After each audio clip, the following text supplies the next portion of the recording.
بسم اللہ الرحمن الرحیم۔ السلام علیکم ورحمۃ اللہ وبرکاتہ۔ میں ہوں Anwar Pasha. Rising option channel سے ہم آپ سے گفتگو کرتے ہیں۔ ہمارا مشن سٹیٹمنٹ ہے that it's a journey from confusion to clarity.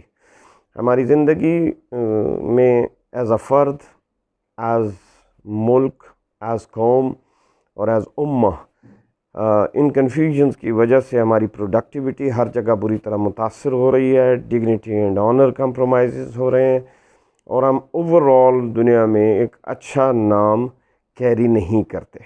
اور جیسے جیسے یہ کنفیوژن کلیئر ہوں گی تو ڈیفینیٹلی عزت افزائی بھی ہوگی، رائز بھی آئے گا اور اسٹرینتھ بھی آئے گی۔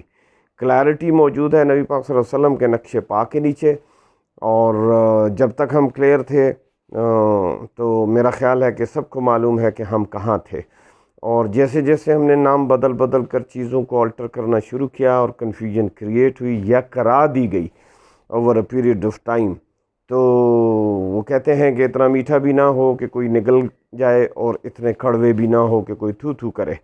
اب خود سوچنے کی ضرورت ہے کہ ہمارے سامنے مٹھاس کی بہت ساری شوگر کوٹڈ پوائزن جو ہے وہ ہمیں دیا گیا۔ رومی رحمۃ اللہ علیہ فرماتے ہیں، کسی نے پوچھا کہ پوائزن کیا ہے؟ انہوں نے کہا جو تیری ضرورت سے زیادہ ہے وہ زہر ہے۔ اب ہم نے ضرورت سے زیادہ ہی کو اکٹھا کرنے کے چکر میں اپنا سب کچھ جو ہے زہر آلود کر لیا ہے۔ سو آج ایلڈرز جو ہیں ان کے بارے میں ہم گفتگو کریں گے۔ عام طور پہ بڑوں کو جو ہے نسلوں نے over a period of time family structure بری طرح سٹرائک ہوا، اس کی ہم بہت سی ویڈیوز ڈفرینٹ سبجیکٹس کے اوپر آلریڈی اپلوڈ کر دی ہیں، کچھ آگے سبجیکٹس آ رہے ہیں۔ آج بھی اسی سلسلے کا ہے دیٹ کیونکہ انسٹیٹیوشنز میں پورے سلیبس کو آلٹر کر دیا گیا ہے، اپنے ہیروز کو زیرو بنا دیا گیا ہے، اور جتنے وہ ہیرو ہیں، ہمارے ہیرو ہیں، ان کو ولن قرار دے دیا گیا ان ادر ورڈز، اور جو ایکچولی ولن تھے ان سب کو ہیرو بنا دیا گیا۔ As a matter of fact پھر وہ پوری جو ٹرانسفارمیشن ہے وہ اپنے منطقی انجام پہ پہنچی بیٹھی ہے، اور تقریباً ہمارا فیملی سٹرکچر جو ہے وہ بری طرح پین اور ایگنی کا شکار ہے۔ اب یہاں پر یہ بہت ہی یوزفل ٹاپک ہے۔ آج ہم ایلڈرز بلیسنگ ہیں یا نہیں، اس پر گفتگو کریں گے۔ 3 بہت خوبصورت سٹوریز ہیں، وہ آپ کے ساتھ شیئر کرتے ہیں۔ امید ہے آپ کو بات سمجھ آ جائے گی، کسی الیبوریشن کی ضرورت نہیں رہے گی۔ اور پہلی سٹوری یہ ہے دیٹ ایک بندہ ہے، اس نے کسی سے محبت کی، شادی کی خواہش ظاہر کی۔ جس وقت اس نے لڑکی کے والد نے بولا کہ میں اپنی بیٹی تجھے دے دوں گا، شرط یہ ہے کہ جب تم بارات لے کر آؤ تو تم نے کسی بڑے کو نہیں لے کر آنا، یعنی ایلڈر کو نہیں لے کے آنا، بزرگ کو نہیں لے کے آنا۔ انہوں نے کہا جی ٹھیک ہے۔ اس دوران میں انہوں نے ساروں کو بتایا جی بڑی مشکل سے میں نے اپنی مرضی کی شادی پر لڑکی کے باپ کو راضی کیا ہے، سو کوئی بھی بڑا بزرگ ساتھ نہیں جائے گا۔ سب نے تو حامی بھر لی، لیکن نانا جان اڑ گئے، اور نانا جان نے کہا میں تو ضرور جاؤں گا، تو میرا نواسا ہے اس کی شادی اور میں نہ جاؤں، چھپا کے لے جاؤ مجھے۔ انہوں نے خیر کہیں کسی چیز میں اس کو مطلب کسی بوری میں بند کیا یا گاڑی کی ڈگی میں ڈالا، واٹ ایور، وہ اس کو لے گئے۔ آگے پہنچے تو جب آگے پہنچے تو سسر صاحب نے پھر ایک اور ڈیمانڈ کریٹ کر دی۔ انہوں نے کہا کہ جب تک رخصتی نہیں ہوگی یہ بارات ورنہ واپس چلی جائے گی، جب تک کہ آپ نہر میں دودھ نہیں بہائیں گے۔ اب یہ ایک ایسا ناممکن آرڈر تھا جو پاسبل ہی نہیں تھا، تو جب اس پاسبلٹی کے اوپر عمل درآمد نہیں ہو سکا تو انہوں نے کہا چلیں پھر واپس چلتے ہیں، اب نہر کے اندر دودھ کون بہائے؟ تو ایسی صورت میں انہوں نے کہا چلو نانا کو باہر نکالو، اب اس کو چھپانے کا کوئی فائدہ نہیں ہے۔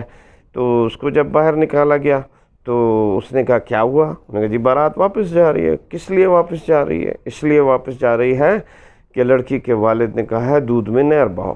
نانا نے کہا یہ بھی کوئی مسئلہ ہے یار، نہیں نیب بالکل واپس نہیں جائے گی۔ کون لایا ہے یہ پیغام؟ انہوں نے کہا جی یہ بندہ آیا ہے، اس نے یہ پیغام لایا ہے۔ اس نے کہا اس بندے کو بلایا اور اس کو کہا کہ کیونکہ نانا سامنے تو آ نہیں رہا تھا. تو اس نے کہا کہ اس بندے کو بولو کہ ہم دودھ بہاتے ہیں نہر میں, آپ پانی نکالنے کا بندوبست کرو. اب یہ ہے حکمہ کی بات, اور لازمی بات ہے کہ وہ ایسا پہلے پانی نکالتے تو انہوں نے اپنی ڈیمانڈ ودرا کر لی. دوسری سٹوری اس کے ساتھ یہ ہوئی کہ ایک دفعہ ٹرین کے اندر سفر ہو رہا تھا, 5-6 لڑکے تھے, انہوں نے بیٹھے تو ینگ لوگ جو ہوتے ہیں تو ہر وقت ان کو مستی سوجتی ہے. وہ جس ڈبے میں گئے وہاں پر بھی ایک بزرگ بیٹھے ہوئے تھے, تو بچوں کو جب مستی سوجھی تو انہوں نے کہا چلو آؤ ٹرین کی چین کھینچتے ہیں.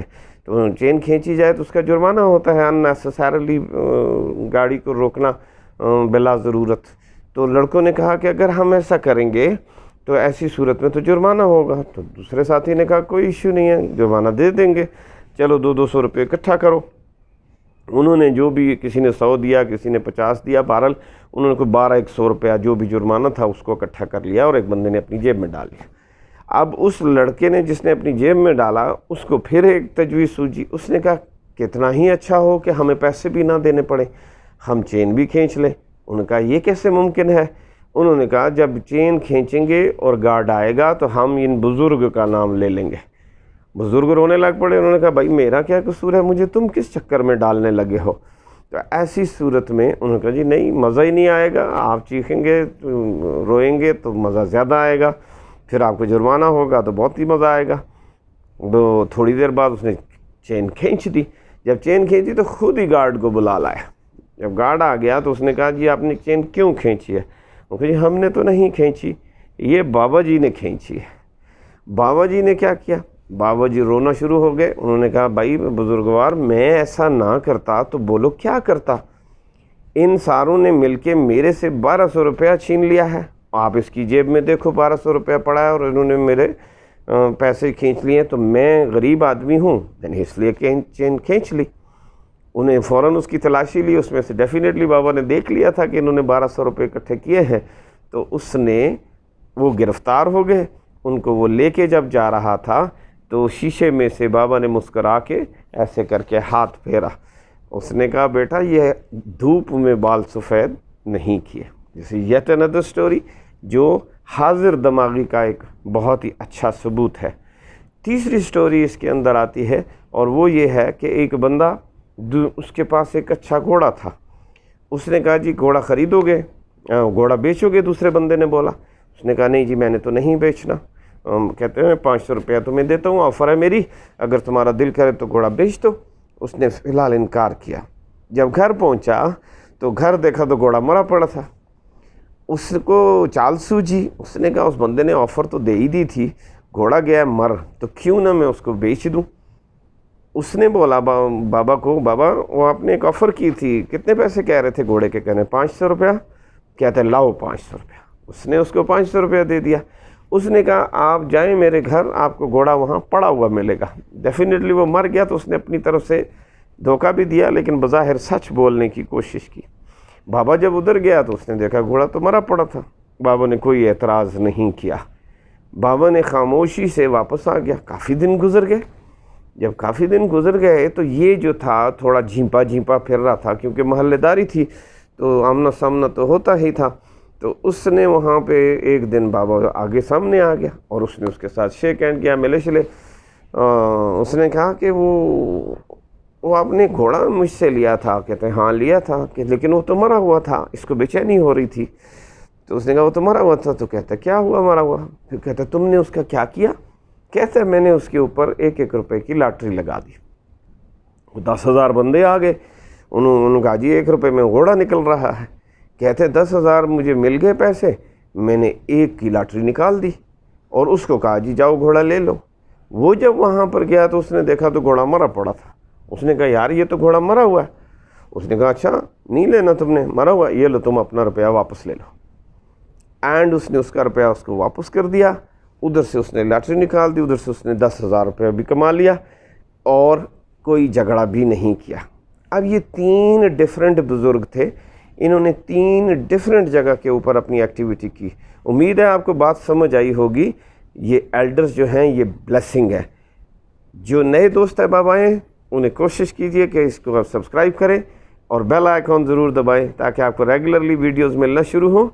اور اگلی ویڈیو تک اجازت دیجیے، انشاءاللہ تعالی جلد ملاقات ہوگی. السلام علیکم ورحمۃ اللہ وبرکاتہ.